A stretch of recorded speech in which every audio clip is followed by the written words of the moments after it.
দর্শক, দৈনিক দৃষ্টির বিশ্ব বিশ্লেষণে সবাইকে স্বাগত জানিয়ে সাথে আছি আমি আরিফুল ইসলাম। মধ্যপ্রাচ্যের যুদ্ধ নিয়ে ধারাবাহিক ২৭তম এপিসোডে আজ আমাদের আলোচনার মূল বিষয় চিরস্থায়ী যুদ্ধের ছক তৈরি করছে ইসরায়েল। চলুন এ ব্যাপারে বিস্তারিত জানা যাক।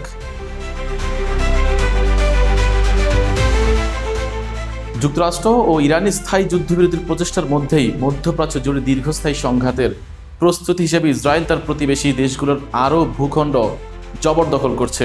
2023 সালের 7 অক্টোবরের হামলার পর গাজা, সিরিয়া ও বর্তমানে লেবাননে ইসরায়েলের বাফার জোন তৈরির এই পদক্ষেপ তাদের কৌশলগত পরিবর্তনের প্রতিফলন।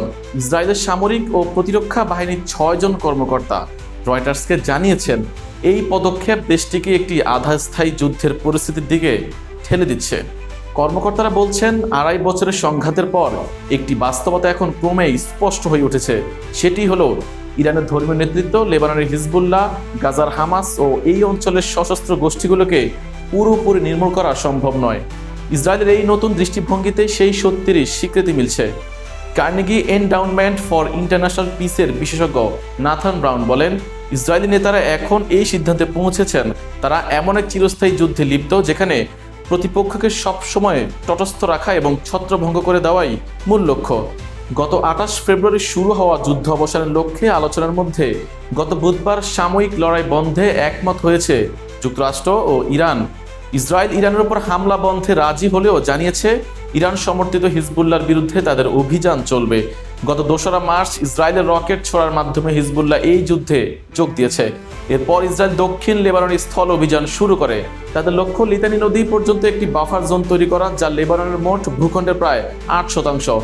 নাম প্রকাশ না করার শর্তে ইসরায়েলের একজন জ্যেষ্ঠ সামরিক কর্মকর্তা জানান, তাদের লক্ষ্য হলো সীমান্ত থেকে 5 থেকে 10 কিলোমিটার পর্যন্ত এলাকা পরিষ্কার করা। এতে ইসরায়েলি সীমান্ত শহরগুলো হিজবুল্লাহর রকেট চালিত গ্রেনেড হামলার নাগালের বাইরে থাকবে।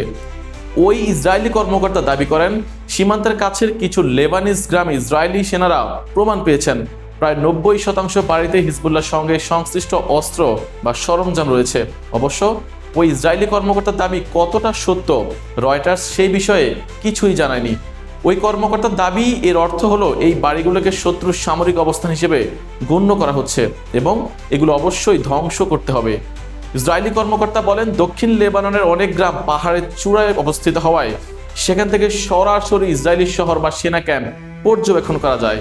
ইসরায়েলের অবসরপ্রাপ্ত ব্রিগেডিয়ার জেনারেল এবং সাবেক সামরিক কৌশল প্রধান আসাফ ওরিয়ন বলেন, বাফার জোনের ব্যবহার একটি নতুন নিরাপত্তা নীতির প্রতিফলন। এই নীতি অনুযায়ী সীমান্তবর্তী জনপদকে শুধু সীমান্ত দিয়ে রক্ষা করা সম্ভব নয়। এই ইসরায়েলি সেনা দম্ভ দেখিয়ে বলেন, ইসরায়েল এখন আর হামলার জন্য অপেক্ষা করে না। কোনো হুমকি তৈরি হতে দেখলেই তারা আগে ভাগে হামলা চালায়। হিজবুল্লাহর বিরুদ্ধে এই বাফার জোন সুরক্ষিত হলে ইসরায়েল কার্যত লেবানন, সিরিয়া, পশ্চিম তীর ও গাজা উপত্যকার বিশাল ভূখণ্ড দখল বা নিয়ন্ত্রণে রাখবে। গত অক্টোবরে হামাসের সঙ্গে যুদ্ধবিরতির পর গাজার অর্ধেকের বেশি এলাকা এখন ইসরায়েলি নিয়ন্ত্রণে রয়েছে। যুদ্ধবিরতির শর্ত অনুযায়ী হামাসকে নিরস্ত্রীকরণ করা হলে ইসরায়েলের পুরো গাজা থেকে সরে যাওয়ার কথা। তবে অদূর ভবিষ্যতে এমন কিছু হওয়ার সম্ভাবনা খুব কম। ইসরায়েলি প্রধানমন্ত্রী বেনিয়ামিন নেতানিয়াহু দম্ভ করে 31 মার্চ একটি ভিডিও বার্তা বলেন, আমরা আমাদের সীমান্তের অনেক গভীরে নিরাপত্তা বলয় তৈরি করেছি। যুদ্ধাপরাধের অভিযোগে আইসিসির পরোয়ানাভুক্ত নেতানিয়াহু আরও বলেন, গাজার অর্ধেক ভূখণ্ড এখন আমাদের দখলে।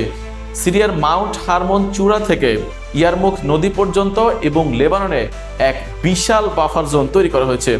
এটি অনুপ্রবেশের হুমকি ও আমাদের জনপদের ট্যাঙ্ক বিধ্বংসী হামলা ঠেকাবে।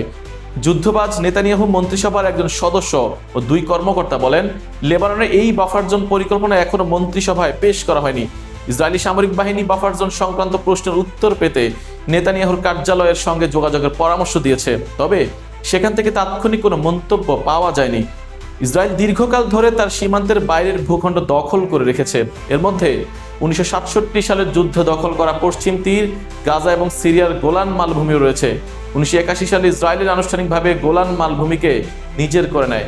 বর্তমানে পশ্চিম তীরে প্রায় 30 লাখ ফিলিস্তিনের মধ্যে কয়েক লাখ ইসরায়েলি বসতি স্থাপনকারী বাস করছেন। ফিলিস্তিনের এই ভূখণ্ডকে তাদের ভবিষ্যৎ রাষ্ট্রের প্রাণ কেন্দ্র মনে করেন। বাস্তুচ্যুত লেবানিজ ও ফিলিস্তিনিদের কাছে ইসরায়েলের এই ভূমি দখল মানে ভূখণ্ড আরও বাড়ানো। নেতানিয়াহু মন্ত্রিসভার কট্টর ডানপন্থীদের বক্তব্যেও সেই সংকেত মিলছে। ইসরায়েল অর্থমন্ত্রী উগ্রবাদী ইহুদি নেতা বেজালেল স্ট্রোমিচ গত মার্চে বলেন, ইসরায়েলের সীমান্ত লিটানি নদী পর্যন্ত। ইসরায়েলের অর্থমন্ত্রী উগ্রবাদী ইহুদি নেতা বেজালেল স্ট্রোমিচ গত মার্চে বলেন, ইসরায়েলের সীমান্ত লিটানি নদী পর্যন্ত বাড়ানো উচিত। তিনি গাজা দখল ও সেখানে ইসরায়েলিদের বসতি গড়ার কথাও বলেছেন। তবে নাম প্রকাশ না করার শর্তে অন্য একজন সামরিক কর্মকর্তা জানান, লিটানি নদীকে নতুন সীমান্ত করা হবে না, সেখানে বাফার জোন বজায় রেখে প্রয়োজনে অভিযান চালাবে সেনারা। ইসরায়েলের আরেক উগ্রবাদী ইহুদি নেতা প্রতিরক্ষা মন্ত্রী ইসরায়েল কাচ দক্ষিণ লেবাননে গাজার মতো পোড়া মাটি নীতি চালানোর হুঁশিয়ারি দিয়েছেন। গাজার বড় বড় শহরকে যেভাবে জনশূন্য করা হয়েছে, লেবাননেও তেমন ধ্বংসযজ্ঞের ইঙ্গিত দেন তিনি। দীর্ঘমেয়াদী শান্তি চুক্তিতে ইসরায়েলিরা সন্দিহান। ফিলিস্তিন, লেবানন ও সিরিয়ার সঙ্গে কয়েক দশকের শান্তি চুক্তি করার চেষ্টা ব্যর্থ হয়েছে। এরপরই বাফার জোন তৈরির কৌশলকে প্রাধান্য দিচ্ছেন যুদ্ধাপরাধী অভিযোগে পরোয়ানাভুক্ত নেতানিয়াহুর সরকার। ফিলিস্তিনিদের সঙ্গে আলোচনা বা চুক্তির বিষয়ে ইসরায়েলের ইহুদি জনসাধারণের ব্যাপক অনাস্থা রয়েছে। পিও রিসার্চ সেন্টারের 2025 সালের এক জরিপ বলছে, মাত্র 21% ইসরায়েলি ইহুদি বিশ্বাস করেন ইসরায়েল ও একটি স্বাধীন ফিলিস্তিন রাষ্ট্র শান্তিতে পাশাপাশি থাকতে পারবে। তেল আবিব ভিত্তিক institute for national security studies এর জরিপ বলছে, মাত্র 26% ইসরায়েলি ইহুদি মনে করেন গাজার গত অক্টোবরের যুদ্ধবিরতি দীর্ঘস্থায়ী শান্তি আনবে। জরিপে অংশ নেওয়া অধিকাংশ মানুষই মনে করেন দ্রুতই আবারও লড়াই শুরু হতে পারে। ওই প্রতিষ্ঠানের গবেষণা পরিচালক ওফার শেলা বলেন, লেবাননের সঙ্গে কোনো শান্তি চুক্তি না থাকায় উত্তরের বাফার জোনটি হিজবুল্লাহর হামলা বা অনুপ্রবেশ ঠেকাতে সহায়তা করবে। তবে শেলা সতর্ক করে বলেন, লেবানন, গাজা, সিরিয়া ও অধিকৃত পশ্চিম তীরে একসঙ্গে টহল দিতে গিয়ে শেষ পর্যন্ত ইসরায়েলি সেনাবাহিনীর উপর ব্যাপক চাপ বাড়বে। ওফার শেলা আরও বলেন, আমাদের জন্য ভালো হবে আন্তর্জাতিক সীমান্তে ফিরে যাওয়া এবং সেখানে স্থায়ী চৌকি না রেখে সীমান্তের ওপারে ভ্রাম্যমাণ ও সক্রিয় প্রতিরক্ষা ব্যবস্থা বজায় রাখা।